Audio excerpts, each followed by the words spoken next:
You hear it again, don't you? That quiet, familiar murmur that seems to wake before you do. It hides behind your thoughts, rearranges them, and speaks in a tone that sounds like your own voice, but sharper, crueler, impatient. It waits for silence. It thrives when no one else is around. It says, you could have done better, that you should have known more, that others move faster, shine brighter, live easier.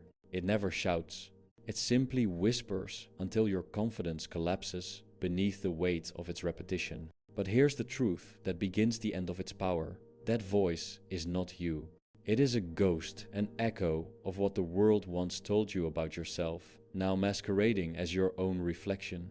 It is a recording you never consented to play, a parasite of memory disguised as conscience. And yet, you believed it. You believed it because it spoke your language, because it knew your fears intimately, because at some point in your life, someone's disappointment became your compass, and you never turned it off. You mistake it for honesty. But the inner critic is not honest, it is haunted.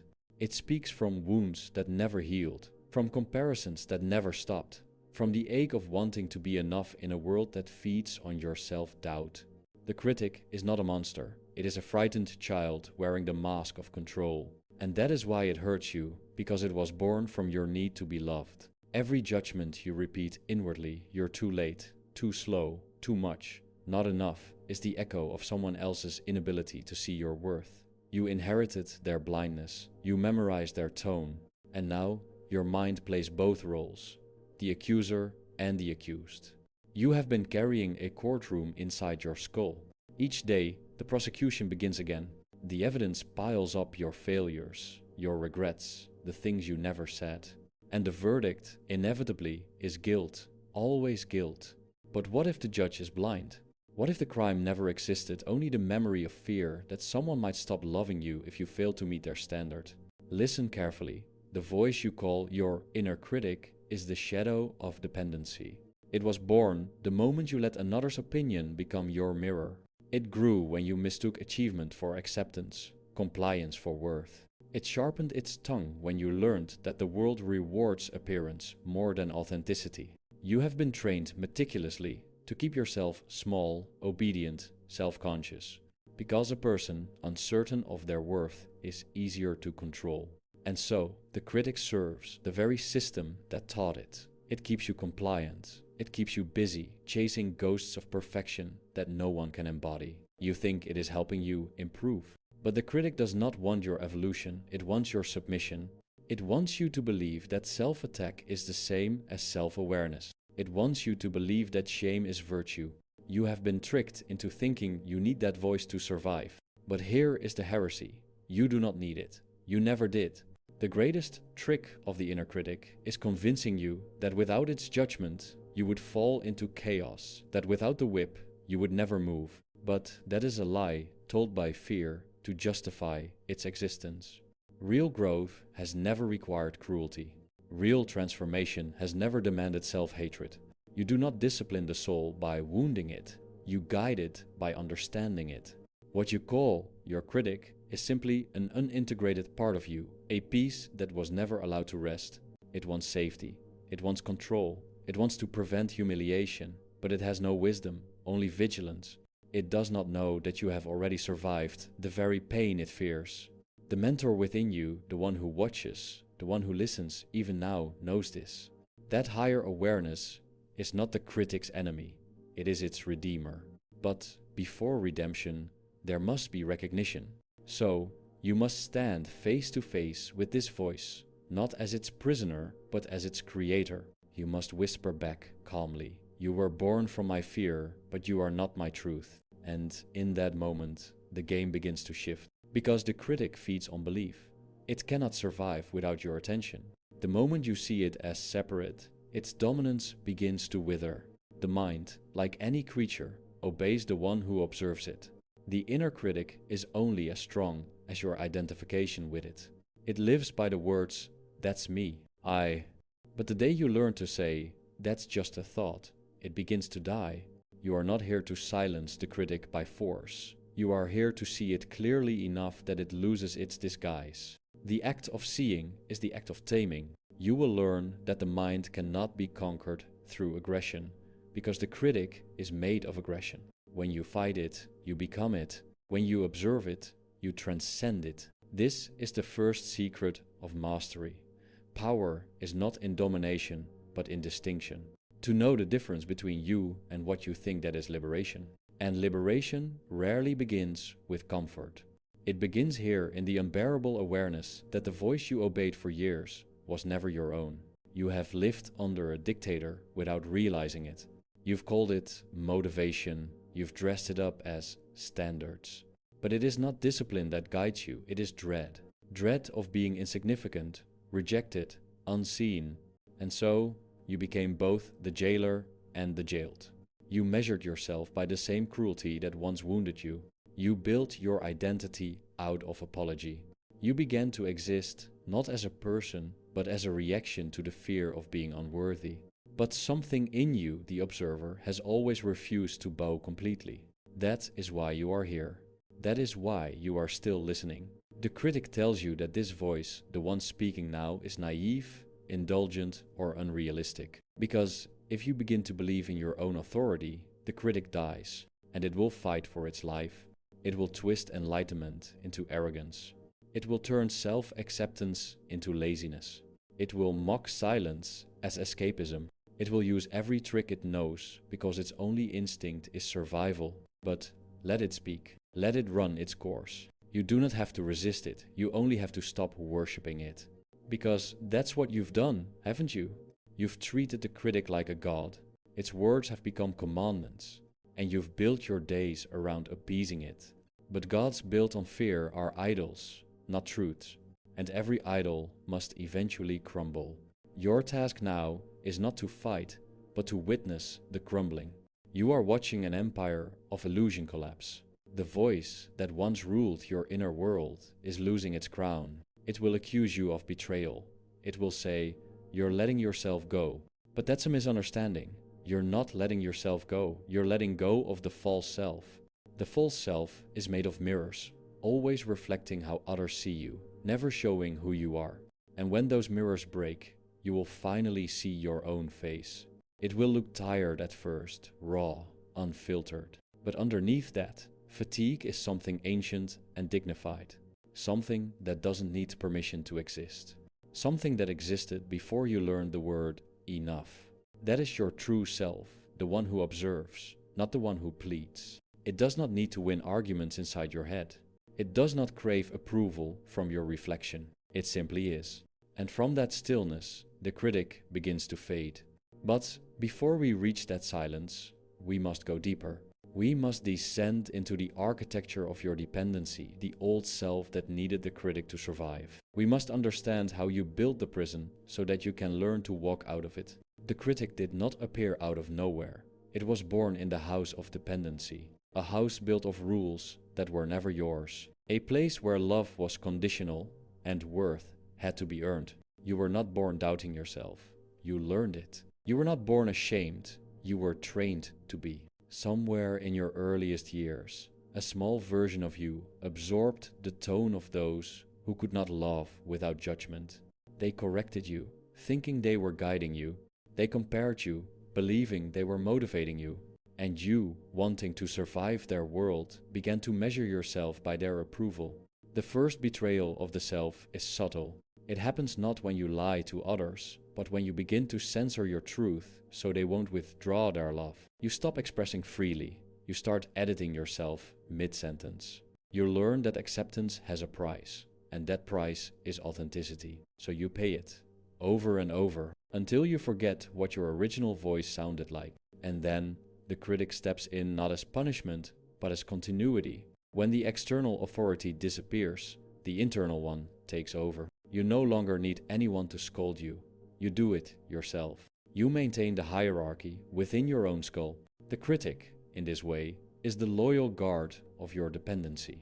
It ensures that you never disobey the invisible rules of belonging. It keeps you compliant, anxious, and endlessly productive in your pursuit of approval. You mistake this for morality. You call it conscience.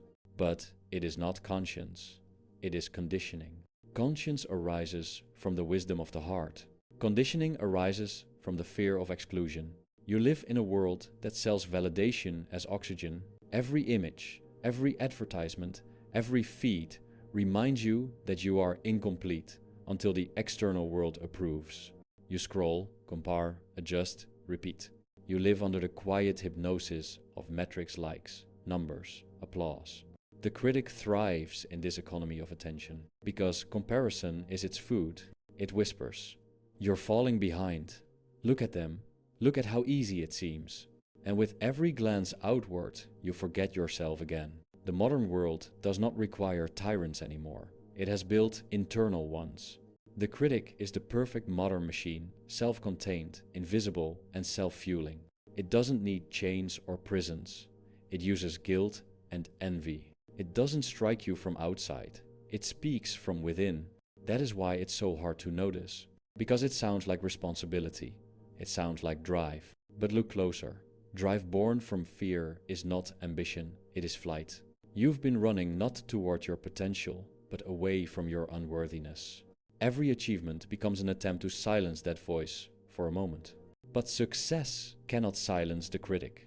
It only shifts its vocabulary. When you fail, it says, "You're nothing." When you win, it says, "You should have done more."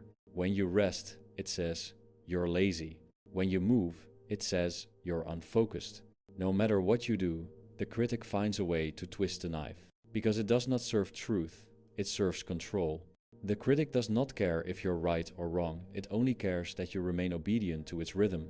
It exists to maintain tension, because tension means attention, and attention means survival. This is the paradox of the mind. It would rather torture itself than face silence. Silence threatens its dominance. Silence reveals the illusion. And yet, silence is where you were meant to live. Before language taught you shame, you were silence itself, a being without narration. The critic replaced that silence with commentary, and you mistook commentary for consciousness. But commentary is not awareness. It's noise pretending to be guidance. The critic thrives on self-importance. It convinces you that your flaws are exceptional, that your suffering is proof of depth. It flatters even as it punishes. "You're uniquely broken," it whispers. And you believe it because in pain you find identity. You begin to love your suffering, not because it feels good, but because it feels familiar. The critic becomes your constant companion, your shadow therapist, your invisible companion. You confuse its presence with safety. After all, if it's always there, you'll never be abandoned again. This is the cruel genius of dependency. Even the voice that hurts you feels safer than the silence that might free you, because silence is unknown, and the unknown is where the ego dissolves. You keep the critic alive because somewhere deep down you fear who you might be without it. What if, without its warnings, you lose control? What if, without its fear, you become reckless? What if, without its discipline, you fall apart?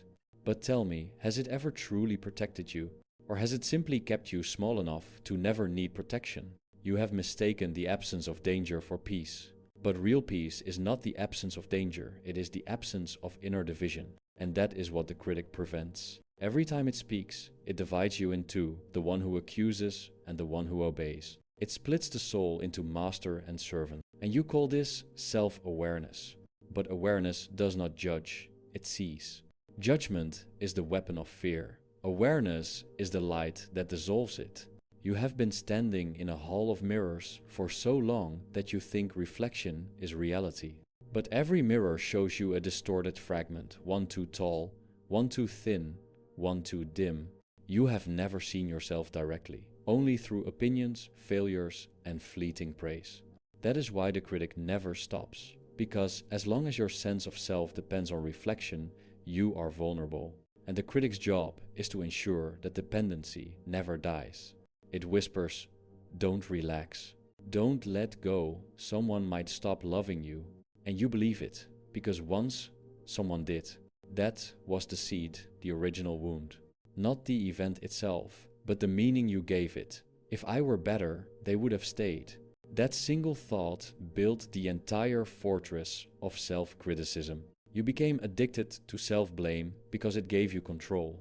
If everything is your fault, then you can fix everything. You preferred guilt over helplessness.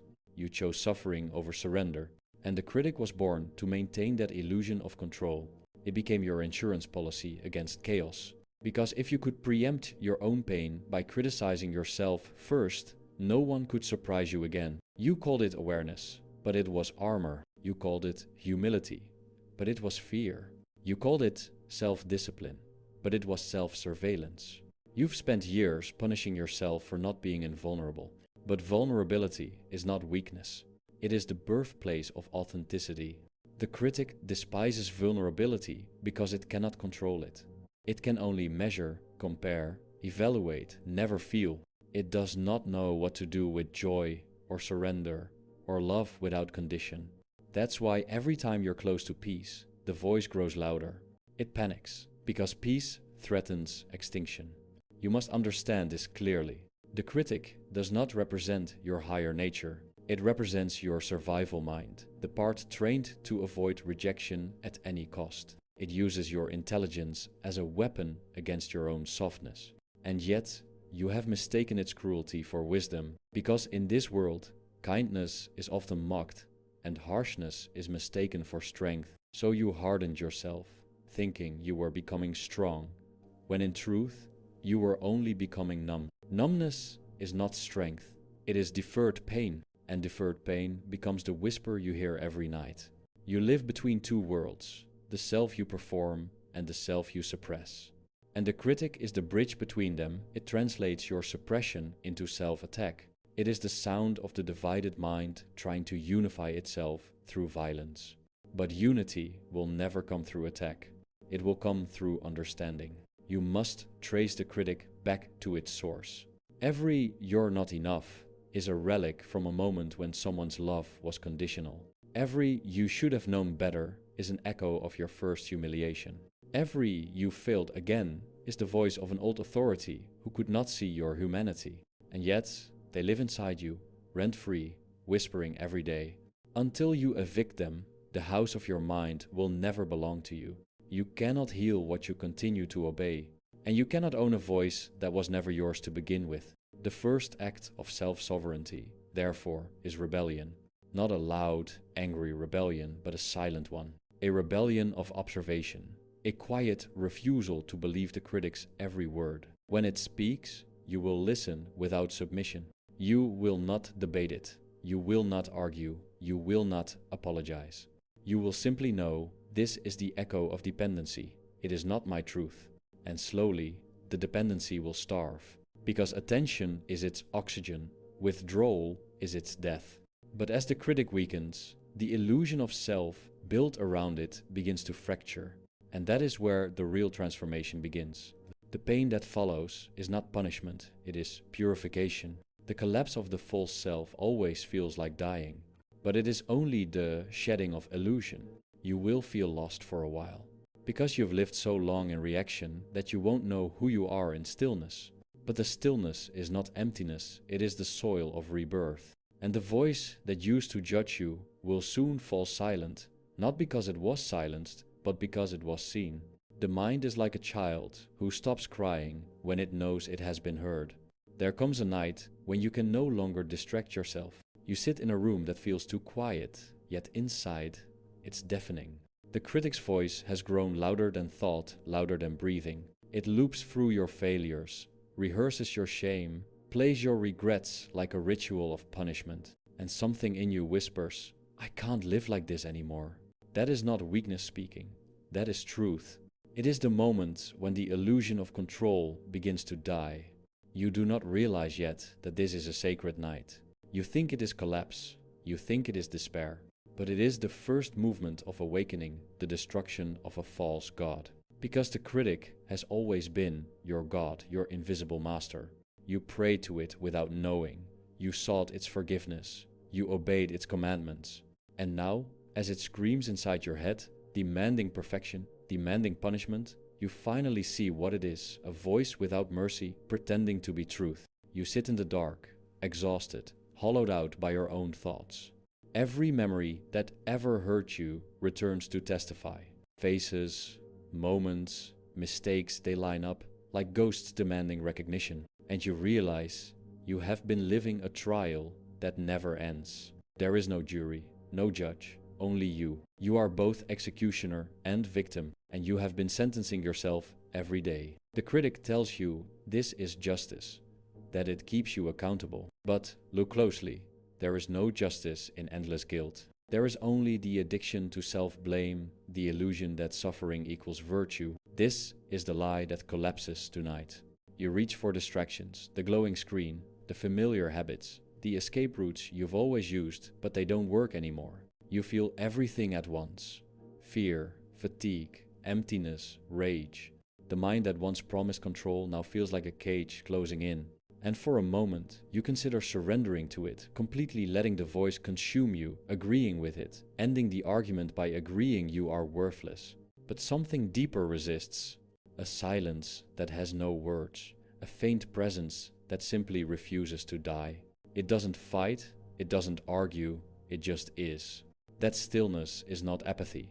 It is the witness, the self, that has been watching this storm your entire life. In that moment of near collapse, the separation becomes visible. The critic screams, the witness watches, and you realize if you can hear the voice, then you are not the voice. This is the fracture, the sacred breaking point between identity and awareness. The critic demands obedience. The witness offers observation. The critic shouts, "You are broken." The witness whispers, "You are watching." For the first time, you are not lost in thought, you are standing behind it. And from that place, everything changes.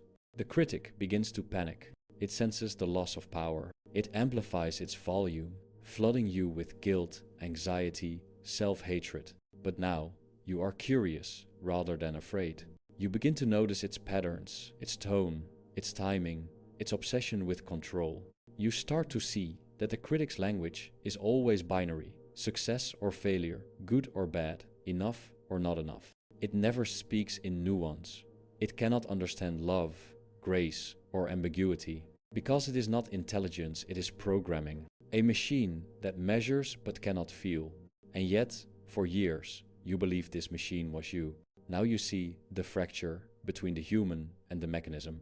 You see how the critic was trying to keep you safe by keeping you small. You see that every time it said, "You can't," it meant, "Please don't get hurt again." You see that its cruelty was born from terror. Terror that if you failed, you would be unloved. And as this truth sinks in, something inside you softens. Not forgiveness, not yet, but understanding. The critic, stripped of its disguise, appears almost pathetic now. It trembles in the light of your awareness. Its accusations sound rehearsed, tired, repetitive. You've heard this monologue too many times to mistake it for wisdom.